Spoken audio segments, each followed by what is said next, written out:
Hello बच्चों, नमस्ते। कैसे हो आप सभी? बहुत अच्छे होंगे। तो मैं डिम्पल सैनी आप सभी का बहुत बहुत स्वागत करती हूँ आपके इस क्लास में। तो हार्दिक अभिनंदन है। फटाफट से आ जाइए जो भी बच्चे, कुछ बच्चे आ गए हैं, लाइव है, लेकिन कुछ बच्चे अभी नहीं आए हैं। और आज हम लेक्चर नंबर 2 के रूप में, आज इनके द्वारा लिखा गया जो विचारात्मक निबंध है, यह छोटा सा पार्ट है, बहुत ही छोटा निबंध है, आपने भी अपनी बुक में देखा होगा, प्रगति के मानदंड, उसे आज पढ़ने वाले हैं। और आज ये कंप्लीट हो जाएगा, कोई 2-3 लेक्चर में नहीं होगा, कि छोटा सा चैप्टर है, उसको ज्यादा टाइम नहीं दे पाएंगे।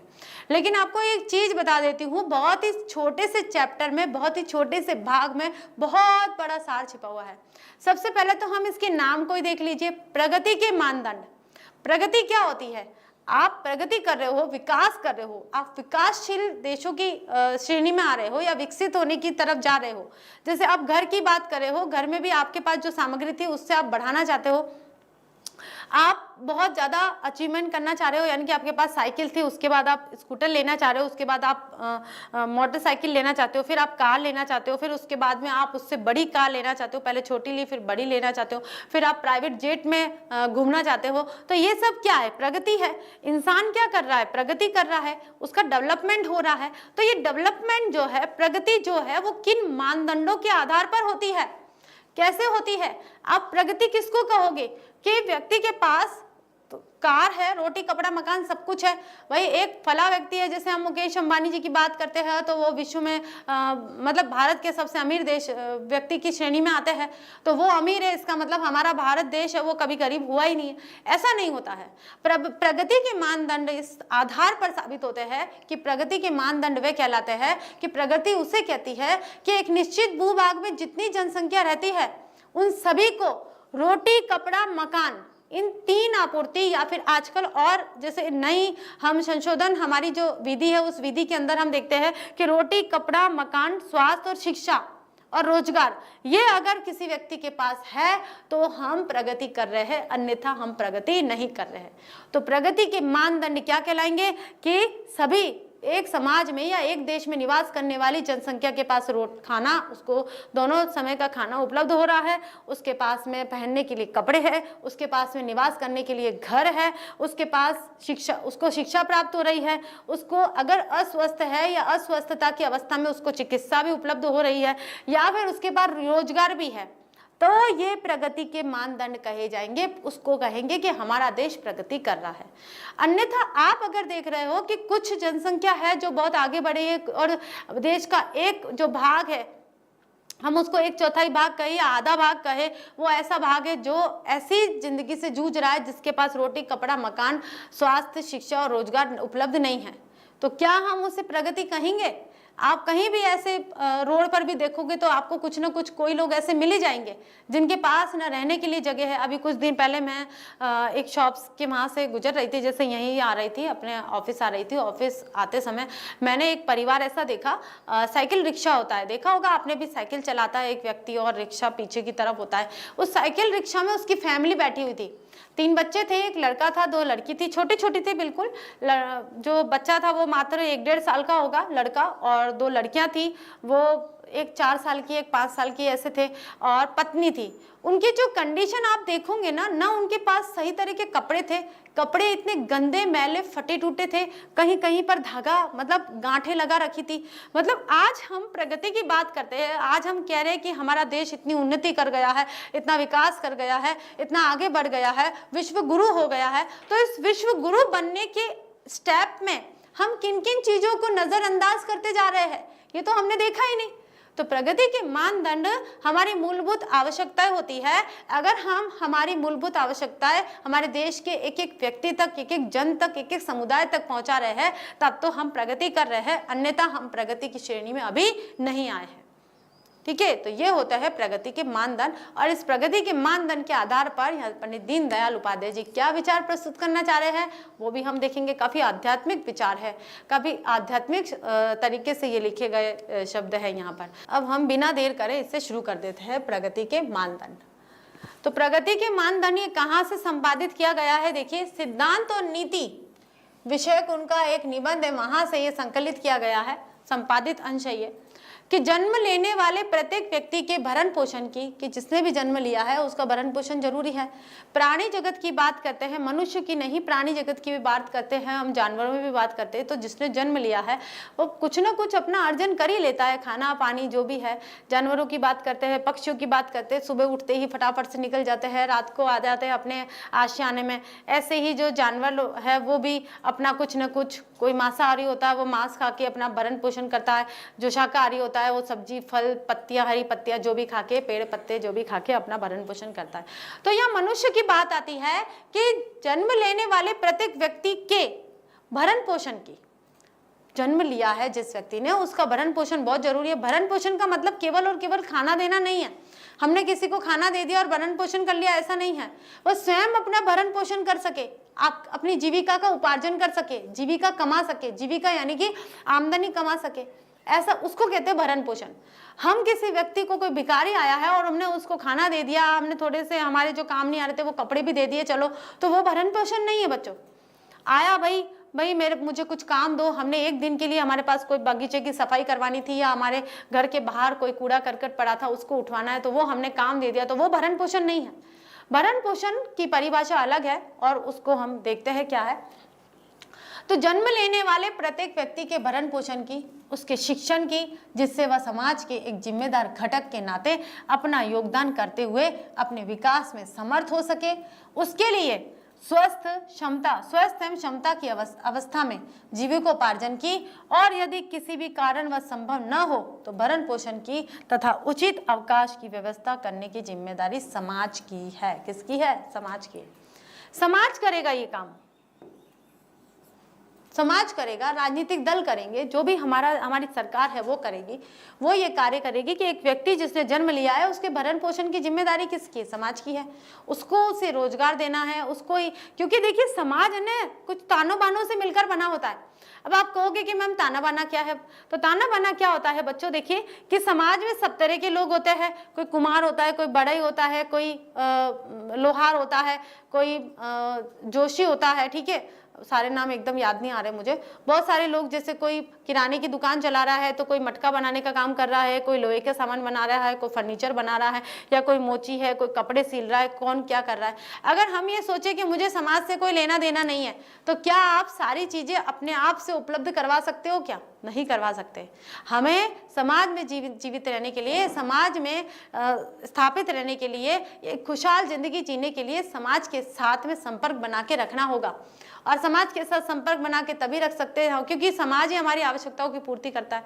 तो समाज का दायित्व होता है कि जिस व्यक्ति ने जन्म लिया है उसका अच्छी तरह से भरण पोषण हो सके, उसकी शिक्षा दीक्षा हो सके, उसको स्वास्थ्य का लाभ मिल सके, ठीक है। तो क्या कह रहे हैं यहाँ पर कि जन्म लेने वाले प्रत्येक व्यक्ति के भरण पोषण की, उसके शिक्षण की, जिससे वह समाज के एक जिम्मेदार घटक के नाते अपने आप को ऊपर उठा सके और अपने विकास में समर्थ हो सके। उसके लिए स्वस्थ एवं क्षमता की अवस्था में, स्वस्थ है और उसके अंदर क्षमता है अवस्था में जीविकोपार्जन की, यानी कि जीविका कमाने की, और यदि किसी भी कारण वह संभव न हो, अगर वो किसी भी कारण से जीविका नहीं कमा पा रहा है, मतलब कि वो क्या है? बेरोजगार है। अगर वो बेरोजगार है, ठीक है, बेरोजगार, क्योंकि वो जीविका नहीं कमा पा रहा है, वो रोजी रोटी नहीं कमा पा रहा है, इसका मतलब वो बेरोजगार है। बेरोजगार है तो कहाँ गया?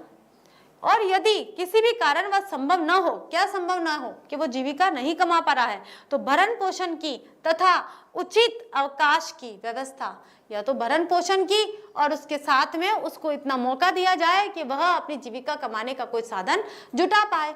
उस अवकाश की व्यवस्था करने की जो जिम्मेदारी होती है वो किसकी होती है? समाज की होती है।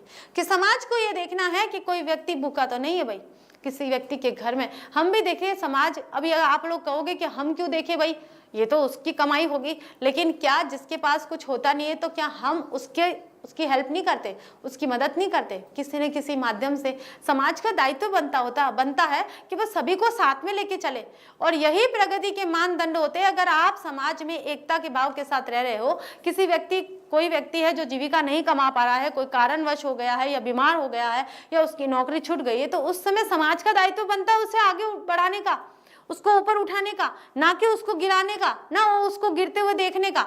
तो ये प्रगति के मानदंड नहीं होते। मानदंड का मतलब क्या होता है? मापने का पैमाना, कि आप कैसे माप रहे हो। आप प्रगति को जो माप रहे हो, हम बोल रहे हैं हम विकास कर रहे हैं, तो विकास को आप कैसे मेजर कर रहे हो, उसका मेजरमेंट आप किस प्रकार कर रहे हो, वो होते हैं मापदंड। तो प्रगति के जो मानदंड है वो क्या होता है? विकास को आप किस तरह से मेजर कर रहे हो, ये देखना है। आगे देखिए बच्चों, प्रत्येक सभ्य समाज इसका किसी न किसी रूप में निर्वाह करता है। प्रगति के यही मुख्य मानदंड होते हैं। मुख्य मानदंड क्या होता है?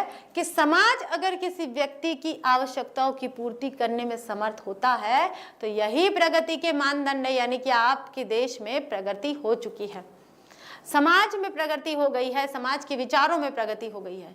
अब हम ये कहें कि ये फला धर्म का व्यक्ति है, भाई हम तो नहीं करेंगे इसकी मदद, हम तो नहीं करेंगे, तो ये तो हमारी कैसी सोच हो गई है भाई, हमारी संकुचित यानी कि बहुत छोटी सोच हो गई है।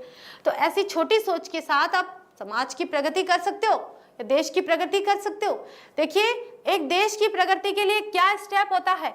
सबसे पहले एक व्यक्ति प्रगति करता है, व्यक्ति प्रगति करता है और वो समाज बनाता है, एक समाज का निर्माण होता है। व्यक्तियों के समूह से समाज का निर्माण होता है और समाज के निर्माण से देश का निर्माण होता है। तो व्यक्ति का विकास होगा, व्यक्ति प्रगति करेगा तभी तो समाज प्रगति करेगा। व्यक्ति जहां कहीं लगता है कि यहाँ व्यक्ति गिर रहा है, अब ये नहीं उठ पा रहा है क्योंकि उसके पास रोजगार नहीं है, या फिर हो सकता है कोई ऐसी दुर्घटना हुई है जिस कारण से वह अब रोजी रोटी जो है नहीं कमा पा रहा, उसको समय चाहिए, उसके परिवार के सदस्य बहुत छोटे छोटे हैं तो उनको समय चाहिए, उस समय का निर्वाह कौन करेगा? भाई समाज करेगा। तो समाज व्यक्ति को गिरने से बचाता है। अगर ये कार्य समाज करता है तो देश उन्नति कर रहा है, क्योंकि समाज उसको लेकर चल रहा है। अगर समाज इसको अकेला छोड़ देता है, यहाँ पर देख लेते हैं, अगर समाज इसको अकेला छोड़ देता है व्यक्ति को कि अब तुम्हारा जो होगा वो देखा जाएगा, तो ये तो भाई गिर गया, अब क्या होगा इसका? भूखे मर रहे हैं, कुछ नहीं मिल रहा है। ऐसे ही फिर कोई दूसरा व्यक्ति ऐसी हालत में हो गया तो वो भी भूखा मर रहा है, फिर तीसरा व्यक्ति भी हो गया वो भी भूखा मर रहा है, चौथा व्यक्ति भी हो गया भूखा मर रहा है। फिर जो भूखे मरने की प्रक्रिया है वो चलती रहेगी, क्योंकि समाज उसको सपोर्ट नहीं कर रहा है। समाज सपोर्ट कर रहा है तो व्यक्ति उठ खड़ा होगा और समाज के साथ मिल जाएगा, दोनों मिलके फिर एक समाज का निर्माण करेंगे, तो समाज की प्रगति, और समाज की प्रगति से ही हमारे देश की प्रगति होती है। समझ में आ रहा है? अतः न्यूनतम जीवन स्तर की गारंटी, शिक्षा, जीविकोपार्जन के लिए रोजगार, सामाजिक सुरक्षा और कल्याण को हमें मूलभूत अधिकार के रूप में स्वीकार करना चाहिए कि हमारा मूलभूत अधिकार है। हम इस समाज में रहते हैं, हम इस देश में रहते हैं, इस सोसाइटी में रहते हैं, हमें सबसे पहले तो शिक्षा का अधिकार होना चाहिए जो प्राप्त हो चुका है।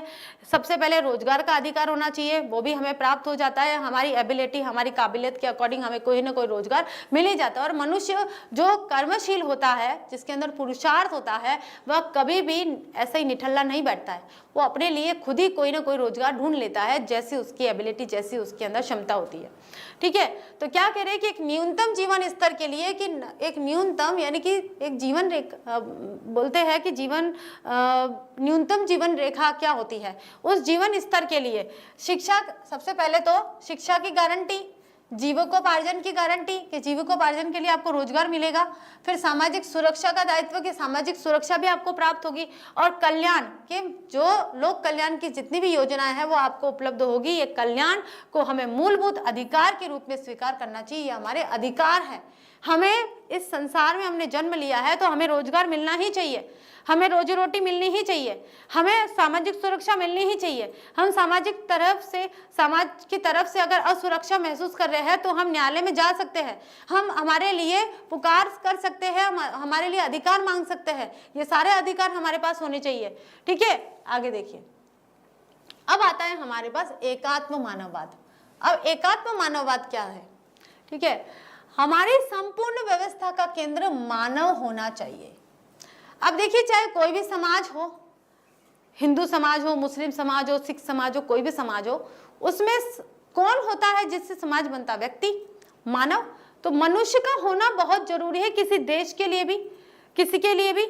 हमने राष्ट्र का स्वरूप पढ़ा था वासुदेव शरण अग्रवाल जी का, तब हमने क्या देखा था कि एक निश्चित भूभाग में एक जनसंख्या निवास करती है, तब एक क्या निर्माण होता है, एक राष्ट्र का निर्माण होता है। कि एक राष्ट्र का, देश का निर्माण करने के लिए एक निश्चित भूभाग तो होना चाहिए, साथ में जनसंख्या भी होनी चाहिए, और जनसंख्या का उस निश्चित भूभाग के प्रति प्रेम होना चाहिए, वो राष्ट्रीय भावना होती है। तो ऐसे ही यहाँ पर भी क्या कहा है कि हमारी जो संपूर्ण व्यवस्था का केंद्र है, हमारे जो प्रगति के मानदंड है, या हम आगे बढ़ने के लिए जो भी व्यवस्था कर रहे हैं, इस समाज में ताना बाना जो भी है, वो सारा किसकी तरफ केंद्र करके है, इंसान की तरफ, मानव की तरफ। मानव मात्र को आगे बढ़ाना है, मानव को खाना देना है, मानव को पानी देना है, मानव को रोजगार देना है, मानव को शिक्षा देनी, मानव को सुरक्षा देनी है, सब कुछ मानव के लिए तो हो रहा है। चाहिए जो यत पिंडे तद ब्रह्मांडे के न्याय के अनुसार समष्टि का जीवमान प्रतिनिधि है। इस पूरे समष्टि का जीवमान प्रतिनिधि कौन है, पूरी सृष्टि को कौन चलाने वाला है, हम कहेंगे ईश्वर है। वो ईश्वर तत्व के रूप में यहाँ पर कौन स्थापित है, मनुष्य। तो मनुष्य ही इस सृष्टि को आगे बढ़ाने का कार्य करता है, सृष्टि को निरंतरता की तरफ, शाश्वतता की तरफ लेकर जाता है। उसका उपकरण है, उपकरण का मतलब क्या होता है, यंत्र। भौतिक उपकरण मानव के सुख के साधन है, साध्य नहीं है। सिर्फ और सिर्फ भौतिक जो वस्तुएं है वो केवल और केवल साधन है, लक्ष्य नहीं है। जहां तक भौतिक वस्तुओं को प्राप्त करना मनुष्य का लक्ष्य नहीं है, उस लक्ष्य को प्राप्त करने के लिए भौतिक वस्तुओं के साथ उसको जाना है। ठीक है, साध्य क्या होता है, लक्ष्य बोल सकते हैं आप। जिस व्यवस्था में भिन्न रुचि लोग का विचार केवल एक औसत मानव से अथवा शरीर मन बुद्धि आत्मा युक्त अनेक ऐषणाओं, ऐषणाओं का मतलब क्या होता है, इच्छाओं, इच्छाओं से प्रेरित पुरुषार्थ चतुष्टय। पुरुषार्थ चतुष्टय कौन से होते हैं, चार पुरुषार्थ, चार पुरुषार्थ। और चार पुरुषार्थ कौन कौन से होते हैं, धर्म अर्थ काम और मोक्ष। ये चारों पुरुषार्थ याद होंगे काफी बच्चों को। पुरुषार्थ चतुष्टयशील, ये क्या है, धर्म अर्थ काम और मोक्ष को लेकर चलते हैं। तो यहाँ देख लेते हैं एक बार, पूर्ण मानव के स्थान पर एकांगी मानव का ही विचार किया जाए वह अधूरी है। फिर से देख लेते एक बार क्या कह रहे हैं यहाँ पर, कि हमारी संपूर्ण व्यवस्था का, हमारे संपूर्ण जीवन का जो केंद्र है वो कौन होता है, मानव होता है। और जो मानव है, यत पिंडे तद ब्रह्मांड, के मानव ही क्या है, जो ब्रह्मांड में इस सृष्टि को चला रहा है, उसी का एक अंश मात्र कहा गया है, और वही इस संसार को आगे बढ़ाने का कार्य करता है। कि न्याय के अनुसार समष्टि, समष्टि का मतलब होता है संपूर्ण, संपूर्ण सृष्टि, संपूर्ण सृष्टि का जीवमान प्रतिनिधि एवं उसका उपकरण है। भौतिक उपकरण मानव के सुख के साधन हो सकते हैं, साध्य नहीं हो सकते।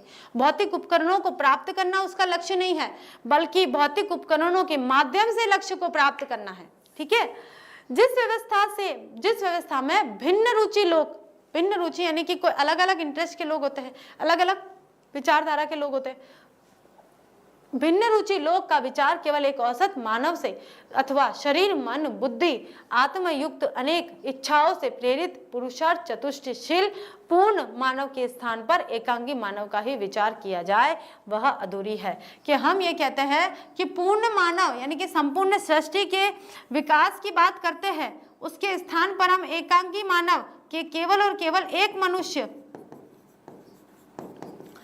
मनुष्य की विचारधारा लेकर चलते हैं, तो ये तो अधूरी है। केवल एक मनुष्य का यानी कि एक तबके का यानी कि एक समूह का यानी कि एक समाज का विकास हो जाए तो ये तो गलत है। हमें तो संपूर्ण सृष्टि को लेकर चलना है, वसुदेव कुटुंबकम की भावना का विकास करना है, तो उसी भावना को आगे बढ़ाना है। आगे देखिए बच्चों, हमारा आधार एकात्म मानव है। आधार क्या है, एकात्म मानव, जो अनेक एकात्म मानववाद यानी इंटरगल ह्यूमनिज्म के आधार पर हमें जीवन की सभी व्यवस्थाओं का विकास करना होगा। आह्वान, अब देखिए क्या है आह्वान, क्या किया है दीनदयाल उपाध्याय जी ने, किन किन चीजों का आह्वान किया है, पुकारा है, उन्हें बुलाया है। ठीक है, तो भारत के अधिकांश राजनीतिक दल पाश्चात्य विचारों को लेकर ही चलते हैं। राजनीतिक दल यानी कि जितने भी हमारे यहाँ पर राजनीतिक नेता है और नेताओं के जो दल है वो सारे के सारे पाश्चात्य पश्चिमी सभ्यता के विचारों को लेकर चलते हैं। वे वहाँ किसी न किसी राजनीतिक विचारधारा से संबंध एवं वहाँ के दलों की अनुकृति मात्र है।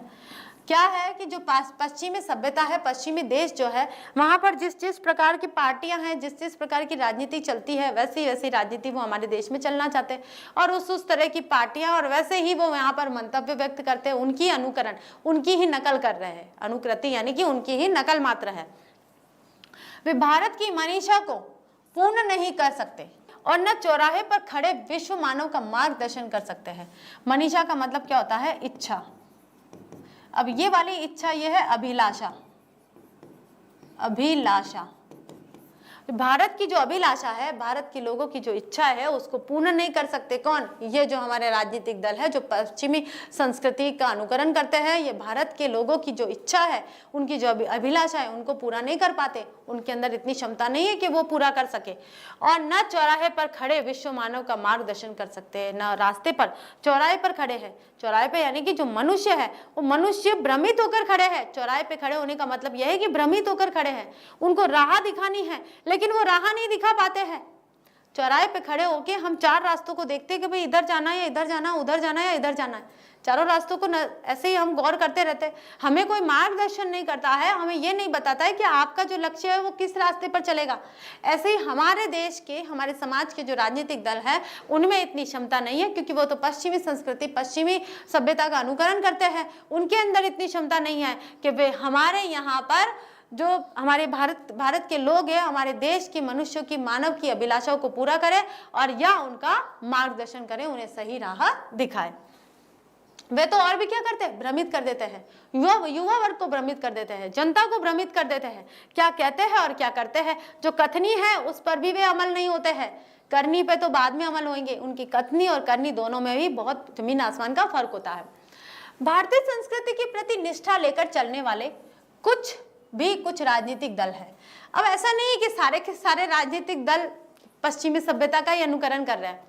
कुछ राजनीतिक दल ऐसे होते हैं जो भारतीय संस्कृति को आगे बढ़ाने का कार्य करते हैं और उसके संस्कारों के आधार पर चलते हैं, किंतु वे भारतीय संस्कृति की सनातनता का मतलब क्या होता है? शाश्वत, जो शाश्वत है। सनातन यानी कि अनवरतता, लगातार, जो अनवरत चलता आ रहा है, उसको अनवरत भी बोलेंगे इसे, या फिर लगातार। इसके कई अर्थ होते हैं, आप कई और पर अलग अलग संदर्भ में अलग अलग अर्थों को देखोगे आप सनातनता का। किंतु वे भारतीय संस्कृति की सनातनता को उसकी गतिहीनता समझ बैठे हैं, कि वो कह रहे हैं कि भारतीयों की जो सनातनता है वो गतिहीनता है, उनकी गति नहीं है। वो जो भारत की जो संस्कृति की, भारतीय संस्कृति जो सनातन रूप में व्याप्त है, वो भारत को आगे नहीं बढ़ा पाती है, गति को अवरोध कर रही है, गति को रोक रही है, आगे बढ़ने से रोक रही है। और इसलिए बीते युग की रूढ़ियों अथवा यथा स्थिति का समर्थन करते हैं। इसलिए पिछले समय की जितनी भी रूढ़ियां हैं, जितने भी ऐसे रीति रिवाज है जो भारत के हित में नहीं थे, उनका ही वे अनुसरण करते हैं, यथा स्थिति उनका समर्थन करते हैं और उनको ही संसार में, इस देश में लाना चाहते हैं। संस्कृति के क्रांतिकारी तत्व की ओर उनकी दृष्टि नहीं जाती है। क्रांतिकारी तत्व क्या है? संस्कृति परिवर्तनशील होती है, संस्कृति धीरे धीरे परिवर्तित होती इस संसार को आगे बढ़ाने का कार्य करती है। उनकी तरफ तो उनका ध्यान बिल्कुल जाता ही नहीं है। वास्तव में समाज में प्रचलित अनेक कुरीतियां, जैसे छुआछूत, जाति भेद, दहेज, मृत्युभोज, नारी अवमानना।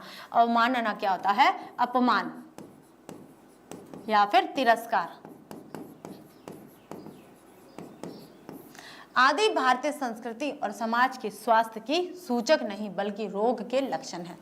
भारतीय संस्कृति में कहाँ थे ये तत्व?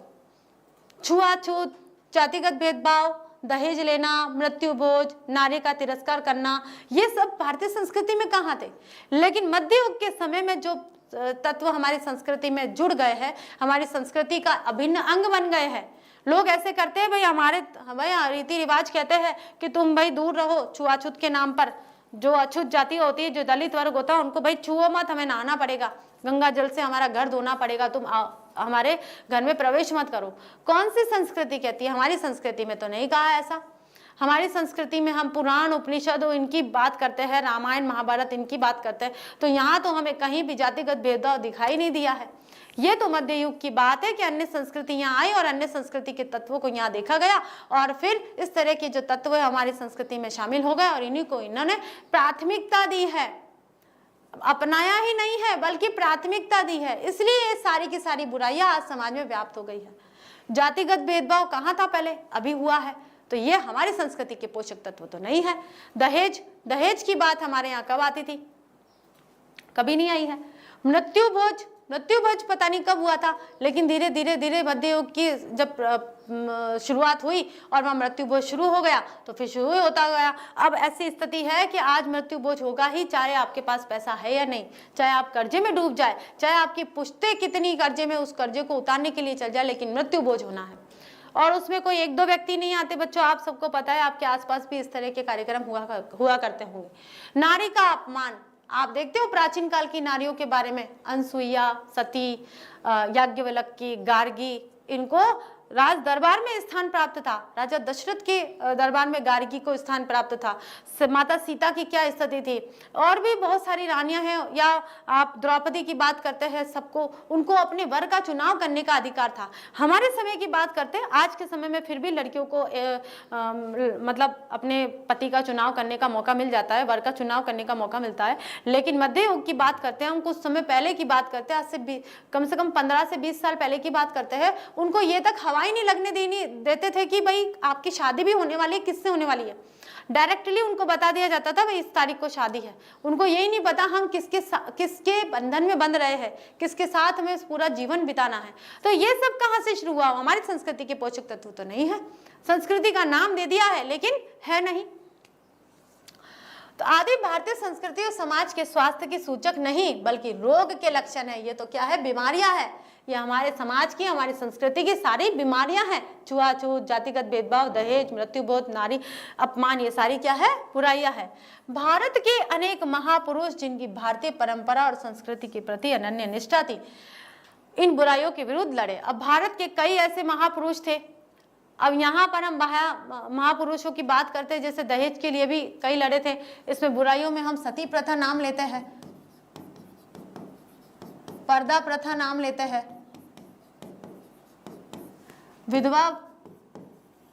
विधवा पुनर्विवाह, ठीक है, इन सब का नाम लेते हैं। तो आपको याद आया होगा स्वामी दयानंद सरस्वती विधवा पुनर्विवाह के समर्थक थे। सती प्रथा राजा राम मोहन राय और विलियम सर्ज कौन थे, विलियम बेंटिक थे शायद, है ना। तो इन्होंने मिलके सती प्रथा को समाप्त करवाया, एक कानून बनाया कि जिसके ऊपर सती प्रथा, अब सती कोई भी महिलाएं सती नहीं होती थी। क्यों, आप खुद देखिए, हमारे प्राचीन काल में जब राजा दशरथ की मृत्यु हुई थी तो उनकी 3 रानियां थी, क्या उनको भी सती बनाया गया था, क्या नहीं बनाया गया था। तो फिर अब क्यों बनाया गया है, क्यों बनाया गया उनको, क्यों, क्योंकि ये हमारी संस्कृति के पोषक तत्व नहीं थे, ये दूसरों की संस्कृति के, पाश्चात्य संस्कृति के पोषक तत्व थे जो हमारी संस्कृति में आ गए और एक रोग हो गया है, हमारी संस्कृति को बीमारी लग गई थी। और इन बीमारियों से दूर हटने के लिए कई महापुरुषों ने, कई ऐसे श्रेष्ठ नेताओं ने कार्य किया था। आज के अनेक आर्थिक और सामाजिक विधानों की हम जांच करें तो पता चलेगा कि वे हमारी सांस्कृतिक चेतना के क्षीण होने के कारण, क्षीण यानी कि समाप्त होने के कारण युगानुकूल परिवर्तन और परिवर्धन यानी कि वृद्धि करना, परिवर्धन की कमी से बनी हुई है। रूढ़ियां परकियों के साथ, परकियां कौन होती है, परकीय नारी होती है, एक नारी होती है, और वो कौन सी नारी होती है, जो पर पुरुष के साथ रहती हो, उसे क्या बोलते हैं, परकिया बोलते हैं, जो पर पुरुष के साथ रहती हो। परकियों के साथ संघर्ष की परिस्थितियों से उत्पन्न मांग को पूरा करने के लिए अपनाए गए उपाय अथवा परकियों द्वारा थोपी गई या उनका अनुकरण कर स्वीकार की गई व्यवस्थाएं मात्र है। भारतीय संस्कृति के नाम पर उन्हें जिंदा रखा जा रहा है। बस ये कहा जा रहा है हमारे भारत की संस्कृति है, ये हमारे भारत के मौलिक तत्व है, ये हमारी संस्कृति की धरोहर है, इन धरोहरों को संभाल के रखो। तो क्या ऐसी बीमारियां भारतीय संस्कृति की धरोहर हो सकती है? हमारी संस्कृति तो हजारों साल पुरानी है और ये तो कुछ वर्ष ही पुरानी है। कुछ वर्ष की संस्कृतियां हमारी संस्कृति की धरोहर कैसे हो सकती है? इन्हीं विचारों के साथ पंडित दीनदयाल उपाध्याय जी यहाँ पे सारे अपने जितने भी मंतव्य वो व्यक्त कर रहे हैं। ओके, एकात्म मानव विचार भारतीय और भारत बाह्य सभी चिंताधाराओं का सम्यक आकलन, आकलन का मतलब क्या होता है, मूल्यांकन, मूल्यांकन यानी कि जांच पड़ताल करके चलता है। उनकी शक्ति और दुर्बलताओं को भी परखता है, परखने का मतलब क्या होता है, जांचता है। और एक ऐसा मार्ग प्रशस्त, प्रशस्त का मतलब होता है दिखाना, दिखाना, और एक ऐसा मार्ग प्रशस्त करता है जो मानव को अब तक के उसके चिंतन, अनुभव और उपलब्धि की मंजिल से आगे बढ़ा सके। पाश्चात्य जगत ने भौतिक उन्नति तो की है, पाश्चात्य जगत यानी कि पश्चिमी देशों की बात करते हैं तो बहुत सी भौतिक उन्नति करी है, बहुत सारे आविष्कार कर लिए हैं, मशीनें ले आए हैं, इतनी सारी, बहुत सारी मशीनों के नाम तो मैं भी नहीं जानती हूँ, आप सबको पता है। बहुत ये जो अभी ये जो संसार है, वर्ल्ड है, क्या हो गया, डिजिटल हो गया है। तो इससे ज़्यादा क्या एक उदाहरण हो सकता है कि बहुत सी उन्नति की है, भौतिक उन्नति तो की है, किंतु उसकी आध्यात्मिक अनुभूति पिछड़ गई है, आध्यात्म की तरफ वो है ही नहीं। अब आध्यात्म क्या होता है, सही गलत का फर्क करने का अंदाजा, कि सही गलत के फर्क करने की जो बुद्धि है वो खो चुका है, या सुख और दुख को समझने की जो उसकी जो एबिलिटी है वो खो चुका है। जो उसके अंदर पेशेंस होता था, कि उसके अंदर जो एक राहत का एक तत्व होता था वो उसके अंदर नहीं है। तो बहुत सारी चीजें उसके अंदर नहीं है, उसके अंदर नैतिकता नहीं है। तो यह आध्यात्म की तरफ ही ले जाता है कि पाश्चात्य जगत ने या पाश्चात्य देशों ने, पश्चिमी देशों ने भौतिक उन्नति तो करी है, लेकिन साथ में आध्यात्मिक उन्नति में वो पिछड़ गए हैं। भारत भौतिक दृष्टि से पिछड़ा हुआ है, विकासशील की श्रेणी में है बच्चों, विकसित की श्रेणी में नहीं है। भौतिक दृष्टि से भारत अभी काफी पिछड़ा हुआ देश है, इसलिए उसकी आध्यात्मिक शब्द मात्र रह गई है, बिल्कुल नाम मात्र। उसकी आध्यात्मिकता कैसी रह गई है, शब्द मात्र, मतलब नाम मात्र, बिल्कुल ही नाम मात्र की आध्यात्मिकता रह गई है।